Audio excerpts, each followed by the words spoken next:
आज हम पश्चिम बंगाल के परगना जिले में स्थित गंगा सागर के बारे में बात करेंगे। गंगा सागर के बारे में कहा जाता है कि सारे तीर्थ बार बार और गंगा सागर एक बार। ये गंगा सागर वह स्थान है जहाँ पर गंगा नदी और बंगाल की खाड़ी का संगम होता है। इसी स्थान को गंगा सागर कहा जाता है।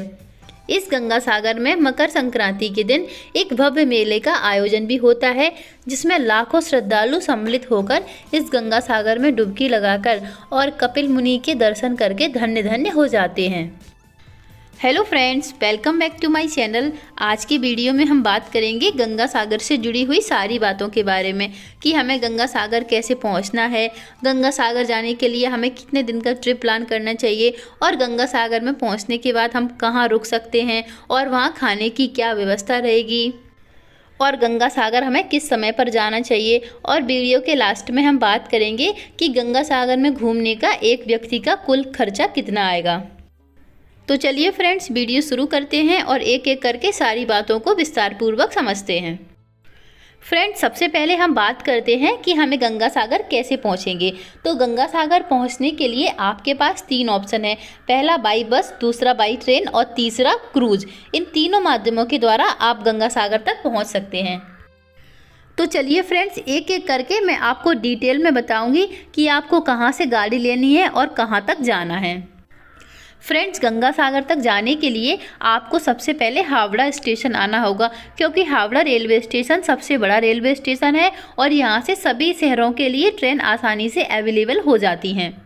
फ्रेंड्स, अगर आप बाई बस गंगा सागर जाना चाहते हैं तो आपको हावड़ा उतरने के बाद जाना होगा Dharmatala bus stand. Dharmatala bus stand पहुँचने के बाद आपको वहाँ से काकद्वीप के लिए बस लेनी है। काकद्वीप वह स्थान है जहाँ तक आपको बस का सफ़र करना है। धर्मतल्ला से काकद्वीप आने के लिए आपका लगभग 220 रुपये का टिकट लगेगा। काकद्वीप पहुंचने के बाद आपको वहां से ऑटो लेना है और आपको आना है हार्डवुड पॉइंट। हार्डवुड पॉइंट वह जगह है जहां से आपको गंगा सागर जाने के लिए जहाज़ वगैरह मिलते हैं। फ्रेंड्स, उसके बाद आप जाएंगे जहाज़ के द्वारा कच्छू बेरिया जेटी और जहाज़ वाला आपसे करीब 15 से 20 रुपये लेगा और आपको कच्छू बेरिया जेटी छोड़ देगा। उसके बाद कच्छू बेरिया जेटी पहुंचने के बाद आपको वहां से फिर से एक ऑटो लेनी है और ऑटो के द्वारा आप पहुंचेंगे गंगा सागर। गंगा सागर पहुंचने के बाद आप वहां पर गंगा सागर में स्नान करिए और वहीं पास में कपिल मुनि का मंदिर है, तो आप कपिल मुनि के भी दर्शन करिए। तो फ्रेंड्स, ये था बस के द्वारा काकद्वीप होते हुए गंगा सागर पहुँचना। अब हम बात करते हैं दूसरे ऑप्शन की, जो है बाई लोकल ट्रेन। दोस्तों, हावड़ा रेलवे स्टेशन पहुंचने के बाद आप वहां से चले जाइए सियालदह रेलवे स्टेशन। वहां से आपको लोकल ट्रेन मिलेगी और लोकल ट्रेन वहां से 2 स्थानों के लिए जाएगी। एक जाती है काकद्वीप के लिए और दूसरी नामखाना के लिए। फ्रेंड्स, आपको जो भी लोकल ट्रेन अवेलेबल हो उसके द्वारा आप काकद्वीप या नामखाना पहुंच जाइए। फ्रेंड्स, काकद्वीप या नामखाना आने के बाद आप बोट के माध्यम से पहुंचेंगे कच्छू बेरिया जेटी और वहां से आप ऑटो के द्वारा सीधे जाएंगे गंगा सागर। तो ये था ट्रेन का माध्यम। फ्रेंड्स, अब बात करते हैं तीसरे ऑप्शन की और वो है by cruise. Howrah railway station के बाद यानी कि हुगली नदी को पार करने के बाद आपको मिलेगा मिलेनियम पोर्ट और वहीं से आपको गंगा सागर जाने के लिए क्रूज मिलेगी। क्रूज में आपको डीलक्स का 1400 रुपये और जनरल का 1200 रुपये टिकट लगेगा। क्रूज के द्वारा आप डायरेक्ट पहुंच जाएंगे सागर द्वीप। सागर द्वीप वही जगह है जहां पर गंगा सागर स्थित है। तो फ्रेंड्स, ये था तीसरा ऑप्शन जिसके द्वारा आप आसानी से गंगा सागर तक पहुंच जाएंगे। फ्रेंड्स, अब बात करते हैं गंगा सागर में रुकने की क्या व्यवस्था है। तो गंगा सागर में रुकने के लिए आपके पास 2 ऑप्शन है। पहला प्राइवेट होटल और दूसरा धर्मशाला। फ्रेंड्स, अगर हम बात करें प्राइवेट होटल की तो गंगा सागर में आपको बहुत सारे प्राइवेट होटल देखने को मिल जाएंगे, जिसमें से आपको एक रूम के लिए 600 से 700 रुपये चार्ज करना होगा 24 घंटे के लिए। तो आप प्राइवेट होटल में भी अपना स्टे कर सकते हैं। वहीं फ्रेंड्स, अगर हम बात करें धर्मशाला की तो कपिल मुनि मंदिर ट्रस्ट की तरफ से वहाँ धर्मशाला अवेलेबल है, तो आप चाहें तो धर्मशाला में भी रुक सकते हैं, जिसमें एक दिन का 300 से 400 रुपये चार्ज लगता है और एक रूम में 2 से 3 लोग आराम से रुक सकते हैं। तो आप चाहें तो धर्मशाला में भी अपना स्टे कर सकते हैं। फ्रेंड्स, अब बात करते हैं कि गंगा सागर में खाने पीने की क्या व्यवस्था है। फ्रेंड्स, गंगा सागर में आपको बहुत सारे फूड कोर्ट देखने को मिल जाएंगे, तो आप वहाँ पर किसी भी रेस्टोरेंट में जाकर भोजन ग्रहण कर सकते हैं। वहाँ पर आपको जो है खाना काफ़ी नॉर्मल रेट में मिल जाता है। इसके अलावा आपको वहाँ पे बहुत सारे रेस्टोरेंट और होटल भी मिल जाएंगे, तो आप वहाँ पर जाकर भी खाना खा सकते हैं।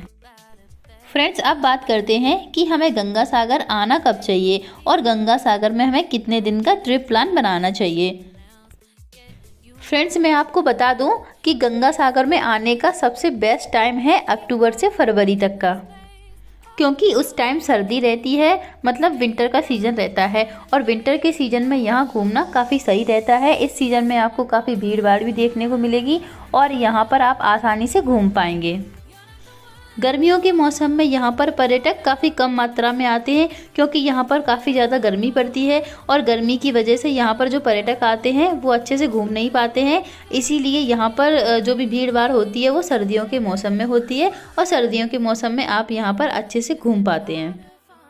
तो फ्रेंड्स, आप कोशिश करिए, अगर आप गंगा सागर आ रहे हैं तो आप सर्दियों के मौसम में ही आएँ, मतलब अक्टूबर से फरवरी के बीच आप आ सकते हैं और इस बीच आप यहाँ पर आसानी से घूम सकते हैं। फ्रेंड्स, यहाँ पर मैं आपको एक बात बता दूं कि मकर संक्रांति के दिन यानी कि 14 जनवरी को गंगा सागर में कपिल मुनि मंदिर के आसपास के क्षेत्र में मेला लगता है। इस मेले को गंगा सागर मेले के नाम से जाना जाता है। इस मेले में लाखों श्रद्धालु सम्मिलित होते हैं, इसीलिए यहाँ पर मकर संक्रांति के दिन बहुत ज़्यादा भीड़ भाड़ रहती है। इसीलिए अगर आप जब भी गंगा सागर आ रहे हैं तो आप या फिर मकर संक्रांति के बाद में आए या फिर आप मकर संक्रांति के पहले आएँ, तो आपको इतनी भीड़ देखने को नहीं मिलेगी।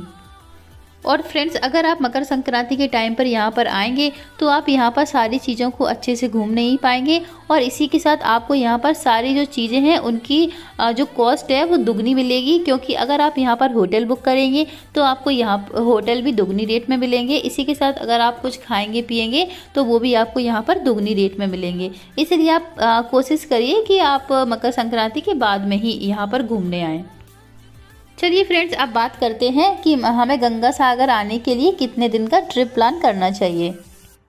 फ्रेंड्स, अगर आप Howrah railway station early morning यानी कि 6 से 7 बजे के आसपास पहुंच जाते हैं तो आपको गंगा सागर में स्टे लेने की ज़रूरत नहीं है और एक दिन में ही आप अपनी वापसी कर सकते हैं, क्योंकि 3 घंटे में आप हावड़ा रेलवे स्टेशन से पहुंच जाएंगे गंगा सागर।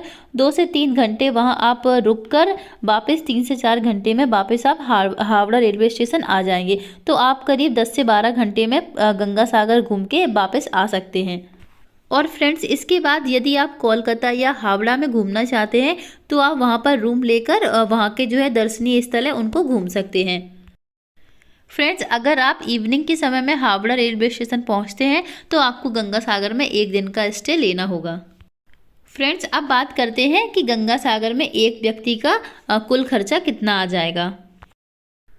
दोस्तों, अगर आप एक दिन का ट्रिप बनाते हैं और एक रात रुकते हैं और आप यदि बाई बस के माध्यम से जाना चाहते हैं तो एक व्यक्ति का जो खर्चा आएगा वो लगभग 1200 से 1500 रुपये आ जाएगा। और फ्रेंड्स, वहीं अगर आप क्रूज़ के माध्यम से गंगा सागर जाना चाहते हैं तो आपका एक व्यक्ति का कुल खर्चा 2500 से 3000 तक का आ जाएगा, क्योंकि क्रूज़ का जो किराया होता है वही 1200 से 1500 रुपये तक का होता है।